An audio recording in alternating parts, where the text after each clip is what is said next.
J'ai vu partout, c'est le score à la pause. Hein. Coach Sarab, première impression, première période du Sénégal qui malheureusement a raté des occasions qui nous permettent de mener le score à la pause. Je pense que nous avons raté un peu l'entame sur le plan de l'efficacité, je veux dire, dans la mesure où aujourd'hui le Sénégal aurait pu marquer vraiment 2 buts au moins, parce que les actions les plus franches étaient du côté sénégalais. Mais quand même, on voit que les 2 équipes sont en place et que aujourd'hui, quand même, c'est la stratégie tactique qui prévaut. Toutes les 2 équipes se méfient et toutes les 2 équipes quand même essaient de faire mal à l'adversaire. Pourquoi? Parce que nous savons et Maroc ñemewul attaquer Sénégal, mais Maroc plutôt d'exploiter une occasion, maladresse pour nous contrer. Maintenant, nous avons un point faible. Effectivement, tu avais raison de l'évoquer ça. Moi, l'absence de Krépin Diatta, ça nous pose problème. Et aujourd'hui, le point fort de l'équipe nationale du Sénégal, c'est le côté Mendy.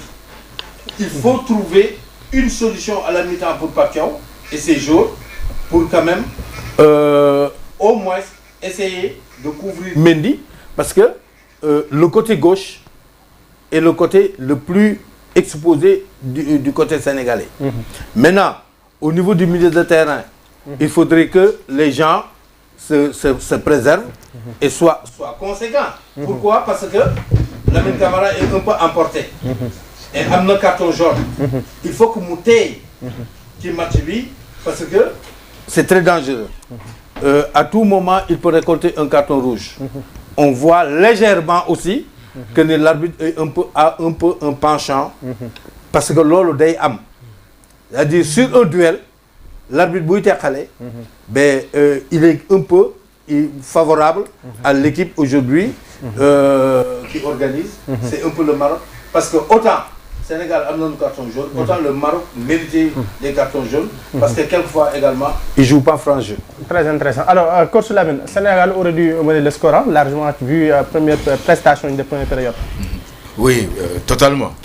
On a eu 3 occasions de vue et je pense que c'est les choix qui n'ont pas été judicieux parce que par rapport à Iliman Ndiaye, c'est une pichenette qu'il met pour mettre le but. Par rapport à Lamine Camara, il est sur son mauvais pied, il donne le ballon à Pape Gueye qui est sur son bon pied pour qu'il marque. Il n'y a que cette tête de Pape Gueye que je peux lui concéder parce que le gardien était venu et il n'a pas pu rien faire, il a frappé de la tête. Mais je pense qu'aujourd'hui, nous sommes en train de vivre un match très tactique de la part des Marocains. Les Marocains savent très bien. On l'avait tout le monde l'avait dit ici. Les Marocains n'attaqueront jamais le Sénégal. Ils vont chercher à trouver les imperfections des Sénégalais pour pouvoir attaquer le Sénégal. Parce que eux, quand ils récupèrent le ballon, ils sont capables de jouer. Ils sont capables de se retrouver. Ils sont capables de jouer entre les intervalles. La preuve, si on ne comprend pas en deuxième mi-temps ce qui est en train de se passer, on aura des problèmes. Parce que sur le côté gauche, avec Mazraoui, à chaque fois qu'il a le ballon, c'est un gaucher, c'est un droitier qui joue sur le côté gauche. Donc il utilise souvent son pied droit pour mettre le ballon derrière Mendy. Et là, il se trouve que la défense est toujours un peu plus loin et c'est ce qui amène à Seybarri de pouvoir récupérer le ballon ou quelqu'un qui pénètre là-bas. Donc il va falloir qu'on gère ce côté-là parce que Mendy, c'est pas Crépin.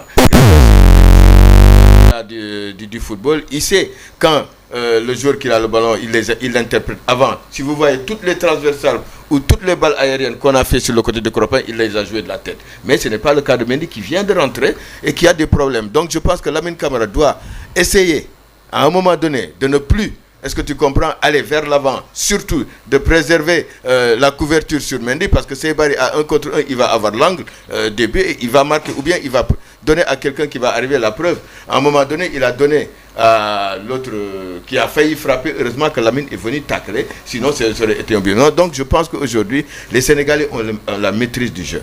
Maintenant, si on n'est pas efficace, on risque de se faire contrer. Et c'est ça qui pourrait amener des pépins, parce que le Sénégal d'habitude était mené en première mi-temps, il arrivait à revenir, mais aujourd'hui, si on est mené avec cette équipe marocaine en deuxième mi-temps, on risque de courir derrière ce but, parce que l'arbitre, il a dit, le coach, c'est pas qu'il a un petit penchant, il a un grand penchant. Il est en train de faire n'importe quoi dans ce match-là. Parce que les Marocains devraient avoir au moins 2 ou 3 cartons jaunes. Il l'a pas fait. Il donne à Lamine Camara un carton alors qu'il n'a même pas touché le mec. Ça veut dire qu'il est en train de commencer à tricher. Donc il faut qu'on soit plus intelligent. Ou bien si Mendy nous pose problème, pourquoi ne pas amener un autre milieu de terrain pour au moins retenir le milieu de terrain marocain, et là sur le côté on pourrait jouer par exemple avec 3 défenseurs et jouer avec 5 milieux de terrain. Alors par rapport à est-ce que vous avez le Sénégal ben regret ci li nga jot a seetaan ci première période. Absolument, on aura des regrets parce que quand on rate pratiquement 2 ou 3 occasions franches, surtout, je pense qu'on aura forcément des regrets. Maintenant, vous savez que la difficulté de l'équipe sénégalaise, c'est surtout son efficacité, son manque de réalisme surtout. Parce que dans ces genres de matchs-là, vous n'avez que peut-être de petites occasions et donc il faut au moins en concrétiser une, ne serait-ce. Maintenant, c'est vrai que le vent est tiré, il faut le boire. Je pense que Pape Thiaw va apporter des correctifs en seconde période. Mais il faudrait voir que dans ce match-là aussi, il y a une certaine méfiance de la part des Marocains qui jouent avec pratiquement 3 lignes. Et cela veut dire que quelque part, ils ont beaucoup de respect pour cette équipe du Sénégal-là. Maintenant, c'est à nous de pouvoir savoir comment gérer cette seconde partie-là.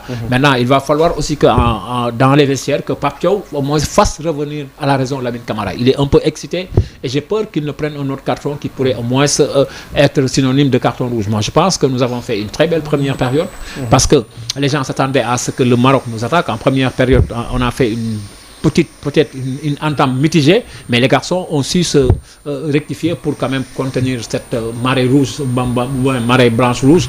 Mais je pense que les occasions les plus franches ont été à l'actif du Sénégal et c'est forcément qu'on ait des regrets parce qu'on aurait pu mener par 2-0. Personne n'aurait crié au scandale. On aurait dû mener 2-0. Diassé, gis nañu des occasions ratées, Pape Gueye, Iliman Ndiaye, de même que tamit le mauvais choix de Lamine Camara ci occasion. Est-ce que tey jii nii mënut a am njeexital ci match bi comme des regrets?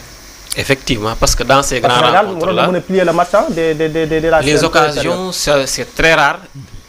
Nga am ci occasion yu net en première mi-temps, ça m'a surpris. Le Sénégal au moins waroon na am au moins un but de plus que le Maroc. Parce que le Maroc, loolu buñ ko amoon, il se peut que ñu def ko ci biir. Et ces matchs yi les grands matchs se gagnent dans les détails.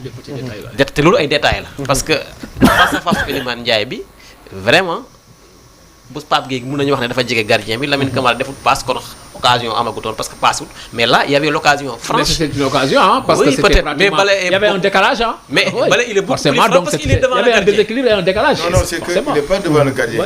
Il a le mur. Pape Gueye, il était à côté. Non, Iliman Ndiaye, c'est face à face. Il est face au gardien. Lui, cette occasion-là avec Iliman Ndiaye, technicité bi ñu ko xamee la joueur bi ñu nekk aussi, je pense que ces occasions-là boo ko raté mun na cogiter aussi si boppu attaquant yi mun na gën a jafel match bi ci deuxième mi-temps. Absolument. Parce que les Marocains ils peuvent se dire que ces gars-là ne sont pas efficaces parce que boo seetloo si fin première mi-temps ils ont commencé à nous attaquer parce que le Sénégal n'a pas marqué le but qu'il fallait parce que bu ñu dugaloon mënoon na semer le doute dans leur tête. Deuxième mi-temps yi mun nañ ñëw ñu gën a relever le niveau parce que le Maroc comme ni ko waxee dañoo xaw a ragal Sénégal ci début match bi te feeñ na ci léegi ragal boobu nag pour mu gënoon a gën a fës bu ñu dugaloon bi final bi daanaka day jeex parce que ñoom seen public dina gën a yuuxu seen kaw ñoom dinañ douter mais bu ñu leen mayee tuuti pour ñu dellu soir ci match bi xam nga naar bu ñu emballer match bi ça peut faire mal parce que ñu suñu côté droite xam ngeen ne ça c'est pas trop ça. Donc il faut que nous méfions trop si Marocains li ñu may. Pourquoi nga ne côté droit bi c'est pas ça? Mais je pense que Antoine parce que Antoine est en train de faire son match. Je suis désolé mais il est en train de faire son match. Non mais ça c'est le défendre bien parce que son premier rôle c'est d'être un bon défenseur. Il a un peu raison. Parce que l'Issadio dit défilé. Iliman ne le fait pas. Ne le fait pas. Est-ce que tu comprends? Ce qui fait que Mendy a toujours des problèmes. Toutes les actions marocaines viennent de la du côté. C'est ça. Côté El Malick Ndiaye, il n'y a pas d'action dangereuse. Mais côté Antoine, toutes les actions dangereuses. Parce que Iliman ne défend pas comme il doit défendre. Les gens viennent en triangle là-bas aussi. Faut voir, ils viennent à 2-3. C'est des choses à corriger pendant la deuxième mi-temps. C'est des choses que le coach doit chercher des solutions. Parce qu'il faut Iliman nous défendre. Parce que s'il ne défend pas, les ballons qu'on va mettre. Il faut tous appuyer là parce que c'est là où ça fait mal pour le Sénégal. Mais il faut voir aussi qu'il y a une alternative parce que souvent quand les gens viennent, vous voyez par exemple Mamadou Sarr qui coulisse pour venir en couverture et ça aussi c'est une bonne lecture. Je pense que mais c'est ça qui comble, c'est ça qui comble un peu le, ce côté boobu noonu ñoo gën a dangereux.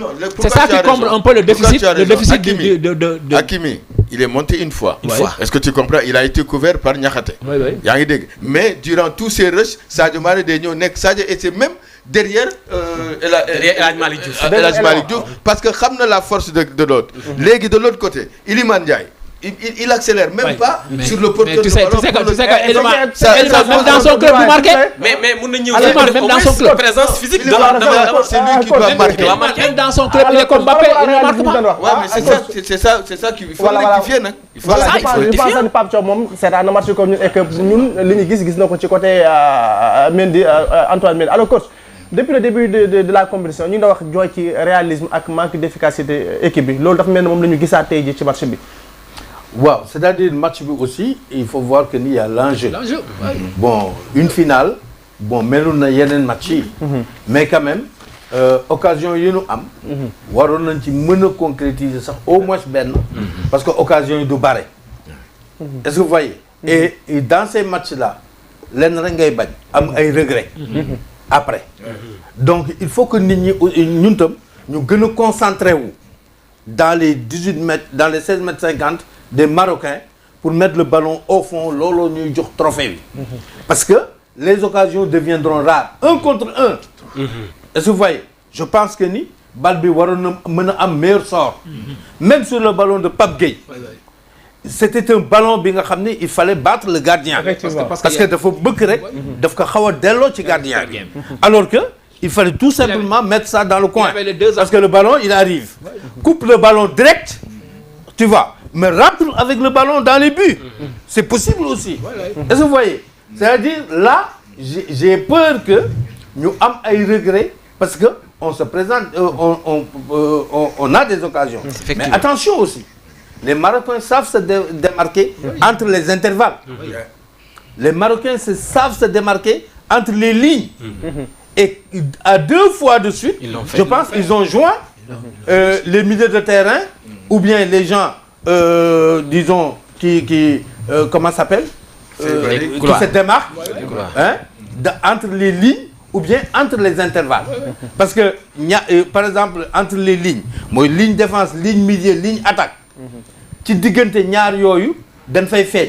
quelquefois ñu feeñ ci diggante ñaari joueurs yi tu vois mooy les intervalles diggante défenseur comment ça s'appelle ñaari milieu wala ñaari défenseur là aussi dañ fay taxaw donc espace libre yi ils savent les exploiter parce que techniquement aussi ils sont outillés. il faut que le porteur du ballon soit encadré et il faut qu'il y ait une couverture côté ballon.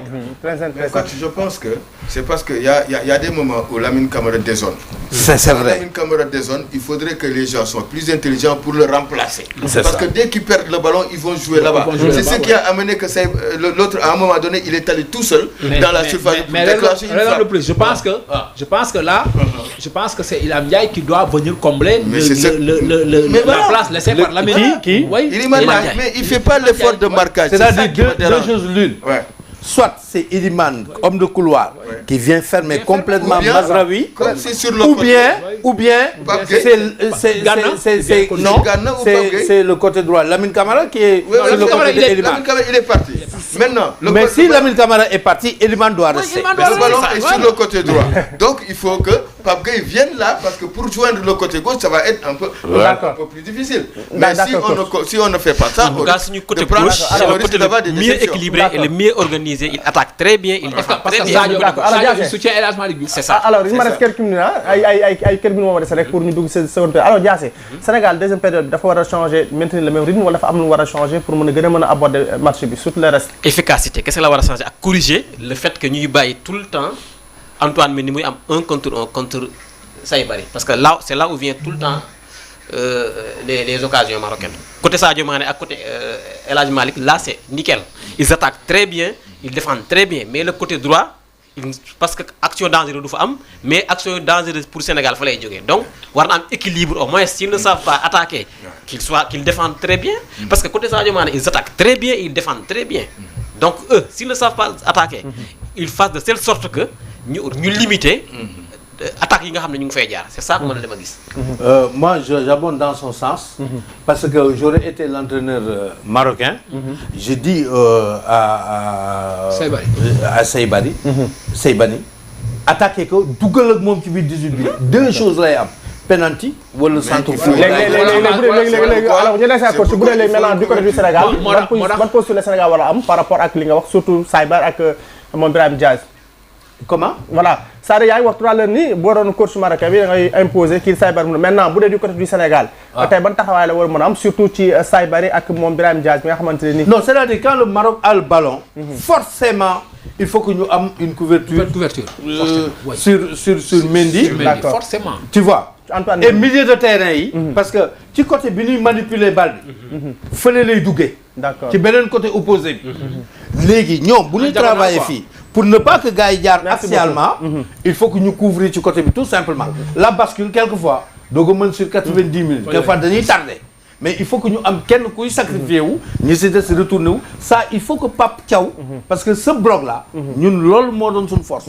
alors coach doyen Majok nga tëj joueur ñu ngi dugg ci terrain bi est-ce que tey jii duñ jooy occasion yi ñu nekk première période.